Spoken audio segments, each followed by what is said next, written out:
Assalamualaikum warahmatullahi wabarakatuh. Halo semuanya. Perkenalkan, nama saya Handika Julianto, siswa kelas 10 Seribu Bulan Boarding School. Saya berusia 15 tahun dan bangga menjadi bagian dari generasi yang tumbuh di tengah pesatnya perkembangan teknologi, yaitu generasi Z. Kita hidup di era digital, masa di mana hampir semua hal bisa dilakukan lewat teknologi, mulai dari belajar, berbelanja, berkomunikasi, bahkan bekerja. Semua dapat dilakukan hanya lewat layar gadget. Dunia berubah begitu cepat dibandingkan masa orang tua kita dulu. Jika dahulu informasi memerlukan waktu lama untuk sampai, kini cukup dengan satu kali klik, semua terbuka luas. Bagi saya, hidup di era digital itu seperti naik roller coaster, seru, cepat, dan penuh tantangan. Kita harus terus beradaptasi dengan perubahan yang datang hampir setiap hari, mulai dari munculnya aplikasi baru, tren media sosial, hingga cara belajar dan bekerja berubah drastis. Era digital dan pendidikan.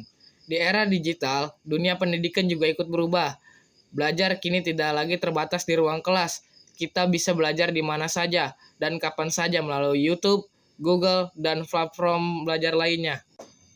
Di Seribu Bulan Boarding School, kami memanfaatkan kemajuan ini dengan maksimal. Selain pelajaran umum seperti matematika, bahasa, dan sains, kami juga belajar coding, yaitu cara membuat program komputer. Dari coding, kami belajar berpikir logis, kreatif, dan mampu memecahkan masalah. Bagi saya, coding bukan sekedar menulis baris kode, tetapi cara berpikir sistematis dan krisis. Dengan kemampuan ini, kami siap bersaing di dunia digital yang penuh inovasi. Siapa tahu dari Seribu Bulan Boarding School lahir programmer hebat, pembuat aplikasi bermanfaat, atau inovator digital masa depan. Selain itu, sekolah kami menekankan etika digital. Guru-guru selalu mengingatkan bahwa kecerdasan teknologi harus diimbangi dengan akhlak dan karakter yang baik, agar kami tidak hanya pintar, tapi juga bijak dalam menggunakannya. Kami juga dibimbing untuk memahami bagaimana teknologi bisa membantu manusia, bukan menggantikan manusia. Misalnya belajar coding. Ketika belajar coding, kami juga diajarkan untuk membuat program yang memiliki manfaat sosial, seperti aplikasi untuk membantu kegiatan sekolah atau mengatur jadwal belajar. Dengan begitu, teknologi tidak sekedar alat hiburan, tetapi juga sarana untuk berkarya dan berbuat kebaikan. Manfaat era digital. Era digital memberikan banyak manfaat jika digunakan dengan bijak. Beberapa di antaranya adalah akses ilmu tanpa batas. Semua orang bisa belajar kapan saja dari internet. Kita bisa menonton video pembelajaran, mengikuti kursus online, atau membaca buku digital dari seluruh dunia. Komunikasi lebih cepat dan mudah. Jarak bukan lagi hambatan. Kita bisa berbicara dengan siapapun, dimanapun, hanya melalui video call, pesan instan, atau media sosial.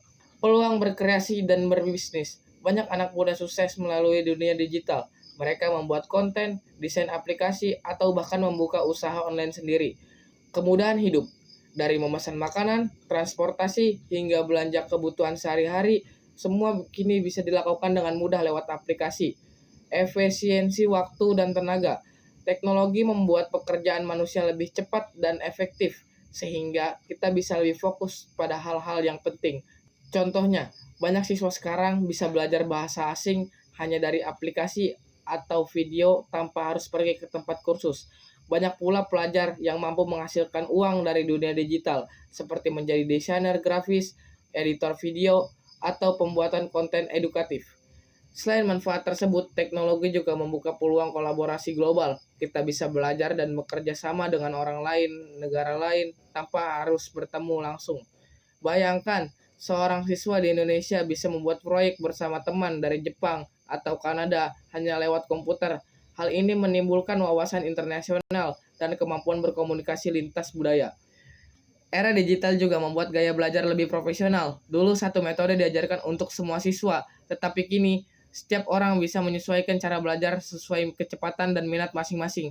Dengan teknologi, proses belajar lebih fleksibel, interaktif, dan menyenangkan. Semua manfaat ini menunjukkan bahwa dunia digital penuh dengan peluang besar. Namun, di balik semua kebodohan itu, tetap ada tanggung jawab yang harus dijaga agar teknologi membawa manfaat, bukan membawa masalah. Dampak moral dan sosial. Kemajuan teknologi memang luar biasa, tetapi tidak semua dampaknya positif. Ada juga pengaruh terhadap moral dan perilaku generasi muda. Banyak remaja yang lebih sering menilai dirinya berdasarkan jumlah like di media sosial daripada prestasi nyata. Rasa percaya diri kadang bergantung pada perhatian orang lain di dunia maya. Selain itu, muncul budaya instan. Banyak orang ingin sukses cepat tanpa proses panjang karena terinspirasi dari konten viral, padahal kesuksesan sejati tetap memerlukan kerja keras dan kedisiplinan. Maka penting bagi kita untuk selalu menyeimbangkan antara dunia digital dan nilai-nilai moral agar tidak kehilangan jati diri. Tantangan dan risiko. Di sisi lain, era digital juga membawa tantangan besar yang harus diwaspadai, terutama bagi generasi muda seperti kami. Kecanduan gadget.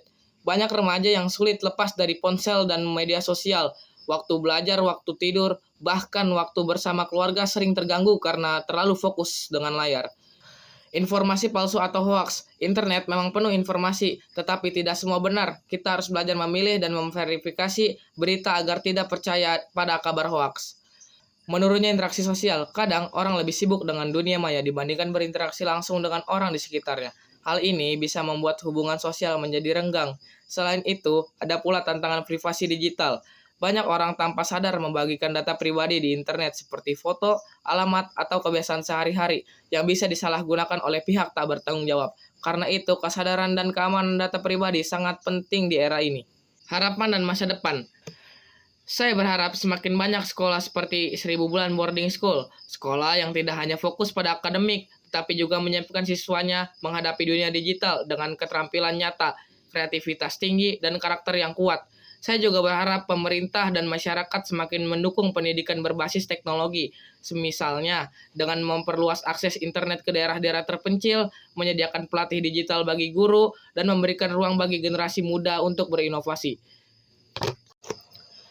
Selain itu, penting juga bagi kita untuk mengembangkan budaya digital yang sehat, yaitu budaya yang menghargai privasi, menghormati perbedaan, dan menjunjung etika. Dengan begitu, dunia maya bisa menjadi tempat yang nyaman, produktif, dan menyenangkan untuk semua kalangan. Penutup, sebagai bagian dari generasi Z, saya merasa bangga hidup di masa yang penuh perubahan ini.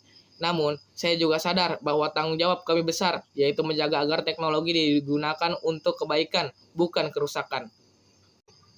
Era digital bukan tentang siapa yang paling cepat mengikuti tren, tetapi siapa yang paling bijak memanfaatkannya. Kami harus menjadi generasi yang cerdas, beretika, kreatif, dan berkarakter, karena masa depan bangsa ini ada di tangan kita. Generasi digital yang siap menciptakan perubahan nyata bagi Indonesia dan dunia. Mungkin cukup sekian dari saya, kurang lebihnya mohon maaf. Wabillahi taufiq walhidayah. Wassalamualaikum warahmatullahi wabarakatuh.